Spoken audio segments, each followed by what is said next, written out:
World bridge চ্যাম্পিয়নশিপে অংশ নেওয়ার জন্য আজ ডেনমার্কের হার্নিংয়ের উদ্দেশ্যে রওনা হয়েছে বাংলাদেশ ন্যাশনাল ব্রিজ টিম। বিশ্বে ১০০টিরও বেশি দেশ থেকে বাছাই পর্বের লড়াই শেষে মাত্র ২৪টি দেশ এই টুর্নামেন্টে লড়াই করার সুযোগ পেয়েছে, যার মধ্যে আছে বাংলাদেশের নামও, যেখানে লাল সবুজদের হয়ে প্রতিনিধিত্ব করবেন মির্জা সাজিদ ইস্পাহানি, মোহাম্মদ জাহিদ হোসেন, শাহ জিয়াউল হক, AHM কামরুজ্জামান, আসিফুর রহমান চৌধুরী ও মোহাম্মদ মশিউর রহমান সুমন। চ্যাম্পিয়নশিপ শুরু হবে আগামী ১৯ August. Bangladesh national bridge team আমাদের ৬ জনের প্লেয়ার আর ২ জন অফিসিয়াল যাবে, আমাদের ৮ জন। আমরা ডেনমার্কের হার্নিংয়ে আগামী ১৯ তারিখ থেকে এই বিশ্ব চ্যাম্পিয়নশিপ অনুষ্ঠিত হবে।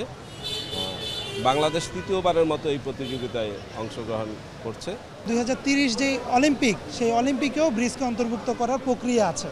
সুতরাং আমরা মনে করি ব্রিজ খেলাকে যদি প্রচার প্রসার করার জন্য সবাই এগিয়ে আসেন এবং এই খেলাটি থেকে ভবিষ্যতে অলিম্পিকে পদক পাওয়ার একটা সম্ভাবনা তৈরি হতে পারে।